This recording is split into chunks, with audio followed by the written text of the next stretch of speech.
Hi friends, എല്ലാവർക്കും അൻസൂസ് kitchen ലൈഫിലേക്ക് സ്വാഗതം. എല്ലാവരും സുഖമായിരിക്കുന്നെന്ന് വിശ്വസിക്കുന്നു. ഞാനും ഇവിടെ സുഖമായിട്ടിരിക്കുന്നു. അപ്പോൾ ഞാനിന്നൊരു പുതിയ റെസിപ്പിയുമായിട്ടാണ് നിങ്ങളുടെ മുന്നിലേക്ക് വരുന്നത്. ബീഫ് വെച്ചിട്ടുള്ളത്, അതായത് പോത്താണ് എനിക്ക് കിട്ടിയത്, അതുകൊണ്ട് ഞാൻ പോത്തെന്ന് തന്നെ പറയുന്നുണ്ട്. പോത്ത് വെച്ചൊരു റോസ്റ്റ് ഉണ്ടാക്കാമെന്ന് വിചാരിക്കുന്നു.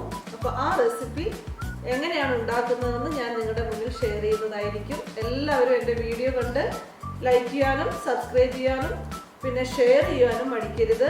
എന്ത് കമൻസ് ഉണ്ടെങ്കിലും എന്നെ അറിയിക്കേണ്ടതുമാണ്. അപ്പോൾ നമുക്ക് എങ്ങനെയാണ് അത് ഉണ്ടാക്കേണ്ടതെന്ന് നോക്കാം. അപ്പോൾ എങ്ങനെയാണ് പോത്ത് റോസ്റ്റ് എങ്ങനെയാണ് ഉണ്ടാക്കുന്നതെന്ന് ഇപ്പോൾ ഞാൻ നിങ്ങളെ കാണിക്കുന്നതാണ്. അതിന് വേണ്ട ഇൻഗ്രീഡിയൻസ് എന്തൊക്കെയാണെന്ന് ഞാനിപ്പോൾ പരിചയപ്പെടുത്തും. സാധാരണ ഇത് എല്ലാവരും ചെയ്യുന്ന സമയത്ത് സെപ്പറേറ്റ് ആയിട്ട് ബീഫ് ആയാലും പോത്തായാലും സെപ്പറേറ്റ് കുക്കറിൽ വേവിച്ചിട്ടാണ് ചെയ്യുന്നത്.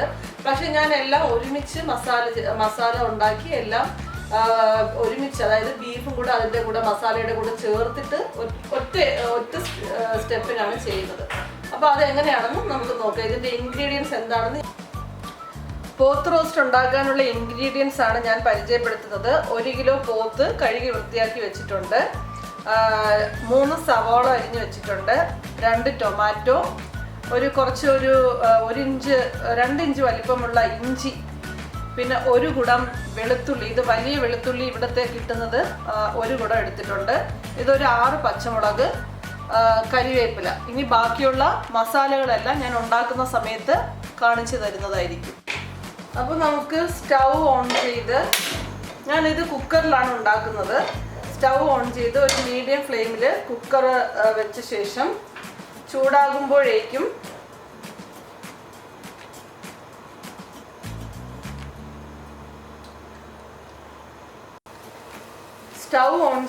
കുക്കർ ഒന്ന് ചൂടാകുമ്പോഴേക്കും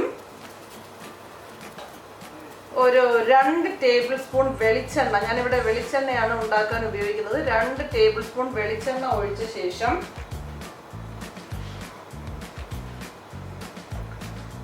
സവാള ചേർത്ത് ആദ്യം വഴറ്റേണ്ടതാണ്. സവാളയാണ് ആദ്യം ഇട്ട് കൊടുക്കേണ്ടത്.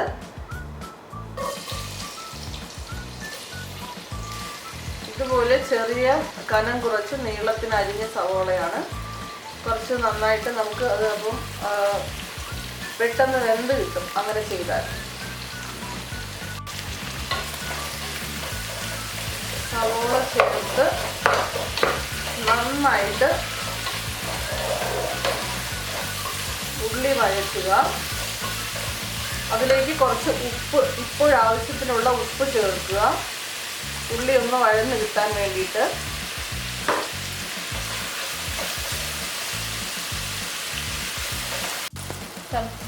ഉള്ളി ഇപ്പോൾ ഏകദേശം ഒന്ന് വഴന്ന് വന്നിട്ടുണ്ട്. അപ്പോഴേക്കും നമ്മൾക്ക് ഒരു തണ്ട് കരിവേപ്പില, ഈ പച്ചമുളക് ചെറുതായിട്ടൊന്ന് കട്ട് ചെയ്ത് അതും കൂടി ഇട്ട് വഴറ്റുക. ഇത് വഴറ്റുന്ന കൂട്ടത്തിൽ നമ്മൾ എടുത്തു വെച്ചിരിക്കുന്ന വെളുത്തുള്ളി, ഈ ഇഞ്ചി ഇതൊന്ന് പേസ്റ്റാക്കി എടുത്ത ശേഷം ഇതിൽ ചേർക്കേണ്ടതാണ്. ഉള്ളിയും പച്ചമുളകും കരിവേപ്പിലയും എല്ലാം ഇപ്പോൾ ഏകദേശം ഒന്ന് വഴന്ന് വന്നിട്ടുണ്ട്. ആ സമയത്ത് നമ്മൾ ചേർക്കേണ്ടതാണ് ഈ ഇഞ്ചിയും വെളുത്തുള്ളിയും കൂടെ പേസ്റ്റാക്കി ഞാനിവിടെ വെച്ചിട്ടുണ്ട്. ഇത് ഇത്രയും എനിക്ക് ആവശ്യമില്ല. നമുക്ക് കുറച്ചൊന്ന് പേസ്റ്റാക്കിയ ശേഷം ഇതിൻ്റെ ഒരു 1/4 ഭാഗം ചേർത്താൽ മതി.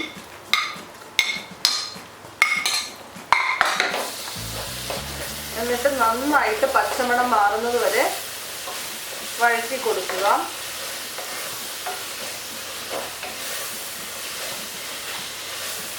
ഒരു 5 മിനിറ്റ് എങ്കിലും നമ്മൾ ഇതുപോലെ ഇഞ്ചി വെളുത്തുള്ളി പേസ്റ്റ് ഇട്ട ശേഷം ഇതുപോലെ ഉള്ളി നന്നായിട്ട് മിക്സ് ചെയ്ത്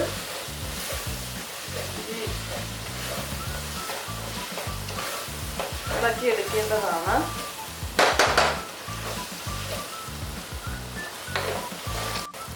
ഇപ്പം നമ്മുടെ സവോളയൊക്കെ ഗോൾഡൻ കളറായിട്ട് വന്നിട്ടുണ്ട്.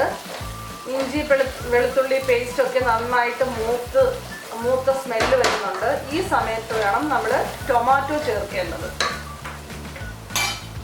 ഇവിടെ ഇപ്പോൾ ഞാൻ 2 ടൊമാറ്റോ അരിഞ്ഞ് വെച്ചിട്ടുണ്ട്, അതെല്ലാം ചേർക്കുന്നുണ്ട്. ടൊമാറ്റോയും കൂടെ ചേർത്ത് വീണ്ടും നല്ലതുപോലെ ഇളക്കി യോജിപ്പിക്കുക. അതിനുശേഷം ഒരു സിമ്മിലാക്കി ഈ ടൊമാറ്റോ ഒന്ന് വെന്ത് കിട്ടുന്നത് വരെ നമ്മൾ ഒന്ന് സിമ്മിലാക്കി അടച്ചു വേവിക്കേണ്ടതാണ്. തീ ഒന്ന് സിമ്മിലിട്ട് ഈ ടൊമാറ്റോ ഒന്ന് വെന്ത് കിട്ടാൻ വേണ്ടി അടച്ചു വെക്കേണ്ടതാണ്.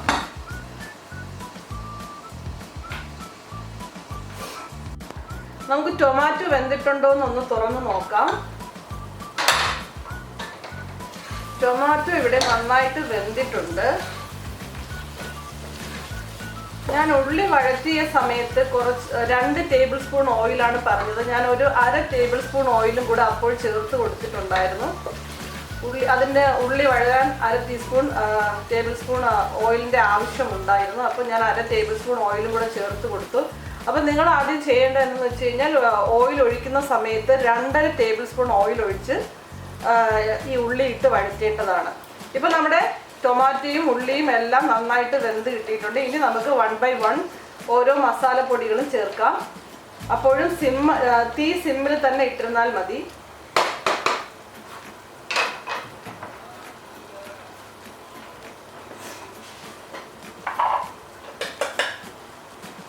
ആദ്യം ചേർക്കേണ്ടത് ഒരു 1/4 ടീസ്പൂൺ മഞ്ഞൾപ്പൊടി,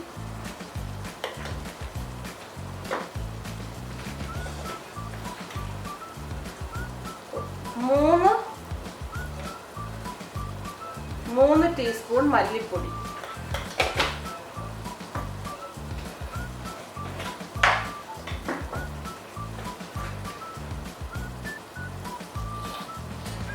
3 ടീസ്പൂൺ മുളക് പൊടി,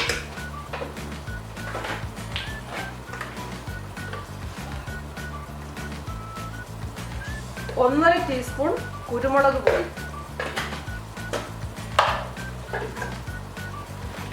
ഈസ്റ്റേണിൻ്റെ മീറ്റ് മസാലയാണ് ഇത്. ഞാനൊരു 1/2 ടീസ്പൂൺ ചേർക്കുന്നുണ്ട്.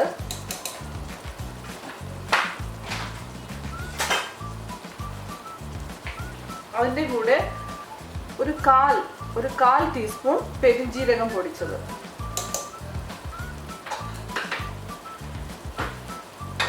മസാലകളെല്ലാം നന്നായിട്ട് ഒന്ന് മൂപ്പിക്കുക. ചെറിയ ഫ്ലെയിമിലിട്ട് സിമ്മിലിട്ട ശേഷം മസാലകളെല്ലാം നന്നായിട്ടൊന്ന് വഴറ്റി മൂപ്പിച്ചെടുക്കുക.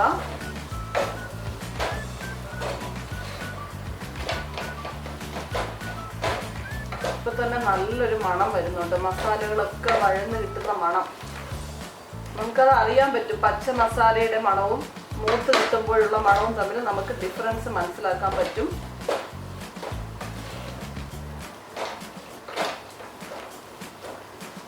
ഈ സമയത്ത് നമുക്ക് കുറച്ച് ഉപ്പും കൂടെ ഇതിൽ ചേർക്കാം.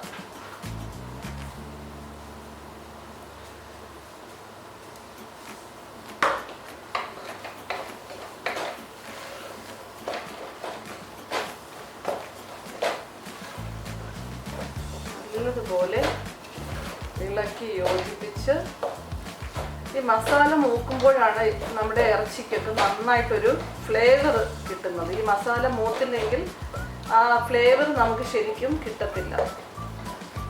ഇപ്പോൾ എല്ലാ മസാലകളും നന്നായിട്ട് മൂത്തിട്ടുണ്ട്. ഇനി ഇതിൽ നമ്മൾ മീറ്റ് ഇട്ട ശേഷം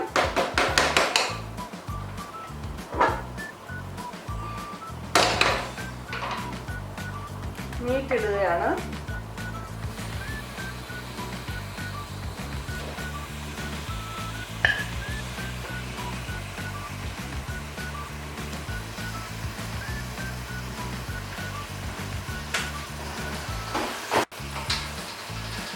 ഇതിൻ്റെ കൂടെ ഞാനിപ്പോൾ 1 ടേബിൾ സ്പൂൺ വിനെഗറും കൂടെ ചേർക്കുന്നുണ്ട്.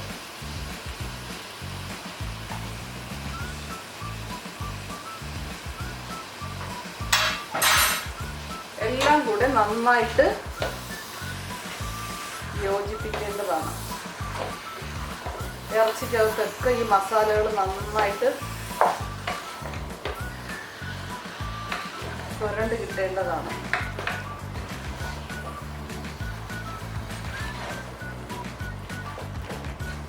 മസാല ഇട്ട് ഇളക്കുന്നത് പോലെ തന്നെ ഇറച്ചി ഇട്ട ശേഷവും നമ്മൾ ഈ മസാലയിൽ കൂടെ ചേർത്ത് നമ്മൾ നന്നായിട്ട് ഇളക്കി യോജിപ്പിച്ചിട്ട് വേണം നമ്മൾ വേവിച്ചെടുക്കേണ്ടത്.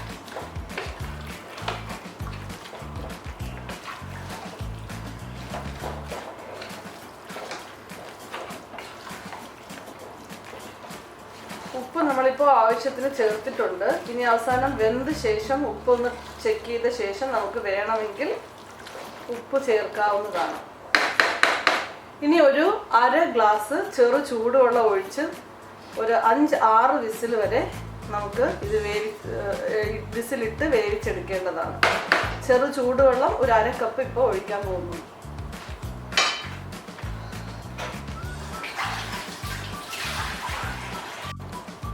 ഞാനിവിടെ ഇപ്പോൾ ഒരു 1/2 കപ്പ് വെള്ളം ഒഴിച്ചു കൊടുക്കുകയാണ്.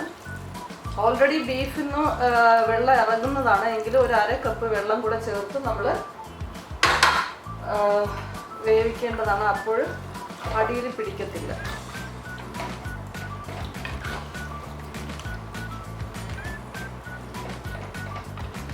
ഇനി നമ്മൾ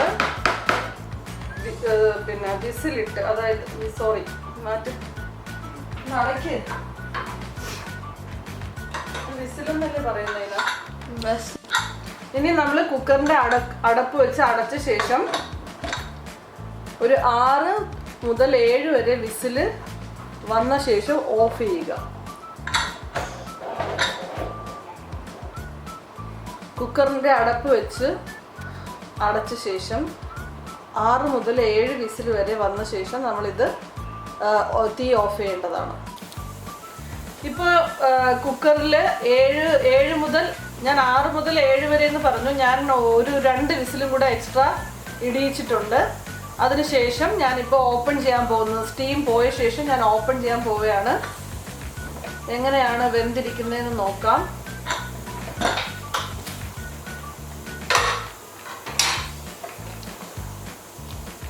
കുറച്ച് ഗ്രേവി ഉണ്ട്, അപ്പോൾ അതൊന്ന് നമുക്ക്, ഇത്രയും ഗ്രേവി ആവശ്യമുള്ളവർക്ക് കുഴപ്പമില്ല. ഞാൻ ഒന്നുകൂടെ ഒന്ന് തിക്കായി എടുക്കുന്നുണ്ട്. ഒന്ന് തീയിട്ട് കുറച്ചുകൂടെ ഒന്ന് തിക്കാക്കി എടുക്കുന്നു. എനിക്ക് ഇത്രയും ഗ്രേവി വേണ്ട. ഈ ഗ്രേവി, ഇതുപോലെ ഗ്രേവി ആവശ്യമുള്ളവർക്ക് ഇനി അത് തിളപ്പിക്കേണ്ട കാര്യമില്ല. ഇത് വെന്തിട്ടുണ്ടോ എന്ന് നമുക്കൊന്ന് ചെക്ക് ചെയ്യാം. നല്ല ചൂടാണ്. ഇത് നന്നായിട്ട് വെന്തിട്ടില്ല. അപ്പം എനിക്ക് 2 സ്റ്റീം കൂടെ കൊടുക്കേണ്ട ആവശ്യമുണ്ട്. കുറച്ചുകൂടെ വേകാനുണ്ട്. അപ്പം ഞാൻ ഇനി ഇത് അടച്ചിട്ട് ഒരു 2 സ്റ്റീം കൂടെ കൊടുത്ത ശേഷം, ഇത് കുറച്ച് വേവ് കുറവുണ്ട്. ഞാൻ 7 മുതൽ 8 വരെ കൊടുത്തിട്ടുണ്ടായിരുന്നു. ഇത് വിസിലിട്ടിട്ടുണ്ടായിരുന്നു. കുറച്ചും കൂടെ വേകാനുണ്ട്. അപ്പം ഞാൻ 2 വിസിലൂടെ ഇട്ട ശേഷം നിങ്ങളെ കാണിക്കുന്നതായിരിക്കും.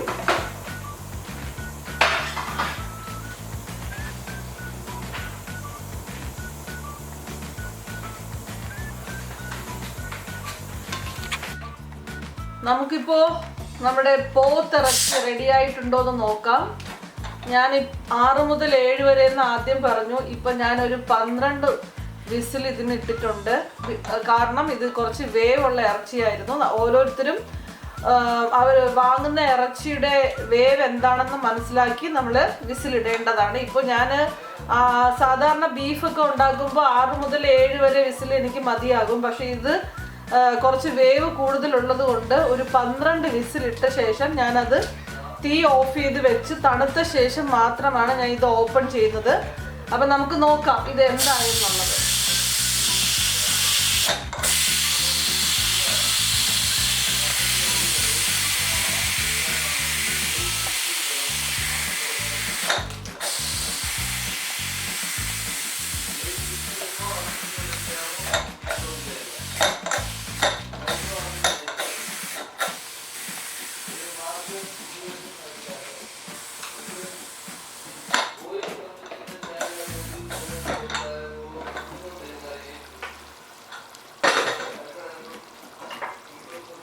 ഇപ്പം നമ്മുടെ കറിയുടെ കൊഴുപ്പെല്ലാം നന്നായിട്ട് തെളിഞ്ഞു വന്നിട്ടുണ്ട്.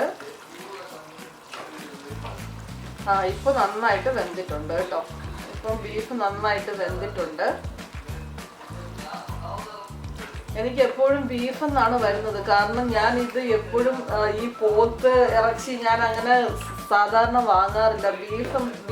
ബീഫാണ് ഞാൻ വാങ്ങാറുള്ളത്. ഇത് പോത്ത് എന്ന് പറഞ്ഞ് സ്പെഷ്യലി കടയിൽ നിന്ന് വാങ്ങിയത് കൊണ്ടാണ് പോത്തിറച്ചിന്ന് ഞാൻ നിങ്ങളോട് പറഞ്ഞുകൊണ്ടിരിക്കുന്നത്. അപ്പം നമുക്ക് ഇത് കുറച്ചുകൂടെ എനിക്കൊന്ന് ഡ്രൈ ആക്കി എടുക്കണം. ഞാൻ റോസ്റ്റ് പോലെയാണ് ഞാൻ എടുക്കുന്നത്. അപ്പോൾ കുറച്ച് തീയിട്ട് ഞാനൊന്ന് സെമി ഗ്രേവി ആക്കി എടുക്കാൻ പോവുകയാണ്.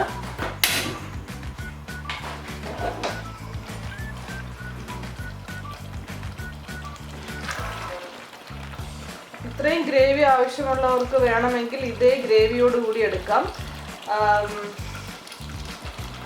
ഞാനിപ്പോൾ കുറച്ചൊന്ന് തിക്കാക്കിയാണ് എടുക്കുന്നത്.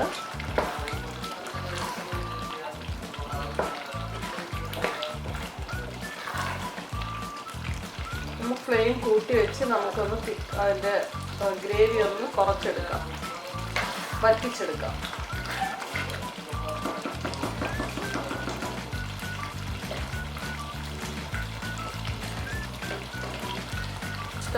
അപ്പോൾ നമ്മുടെ പോത്ത് റോസ്റ്റ് ഇവിടെ റെഡി ആയിട്ടുണ്ട്. ഞാൻ വെള്ളമെല്ലാം ബാക്കിയുള്ള കുറച്ച് വെള്ളമെല്ലാം ഒന്ന് വറ്റിച്ചെടുത്ത് റോസ്റ്റ് പോലെ ഒന്ന് ആക്കിയിട്ടുണ്ട്. ഇനി നമുക്കിതൊന്ന് സെർവിങ് ഡിഷിലോട്ട് എടുത്ത് വെച്ച് ഞാൻ നിങ്ങളെ ടേസ്റ്റ് ചെയ്ത് കാണിക്കുന്നതായിരിക്കും. ഓക്കെ, അപ്പോൾ ഫ്രണ്ട്സ്, എൻ്റെ സ്വാദിഷ്ടമായ പോത്ത് റോസ്റ്റ് റെഡി ആയിട്ടുണ്ട്. ഇത് എങ്ങനെയുണ്ടെന്ന് ഇപ്പോൾ എൻ്റെ ഹസ്ബൻഡ് ഒന്ന് ടേസ്റ്റ് ചെയ്തിട്ട് പറയുന്നതായിരിക്കും. അപ്പോൾ ഒന്ന് ടേസ്റ്റ് ചെയ്ത് നോക്കിയിട്ട് എൻ്റെ പോത്ത് റോസ്റ്റിന്റെ അഭിപ്രായം ഒന്ന് പറയൂ. നല്ല ചൂടാണ്.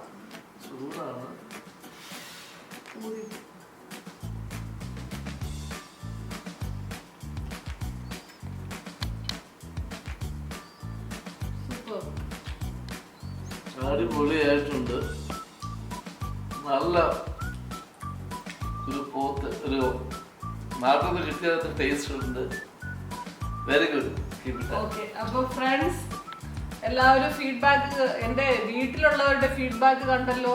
ഇനി എല്ലാവരും എൻ്റെ ഈ റെസിപ്പി ഒന്ന് ട്രൈ ചെയ്ത ശേഷം എനിക്ക് പൂർണ്ണ സപ്പോർട്ട് തരേണ്ടതാണ്. Till then, bye bye.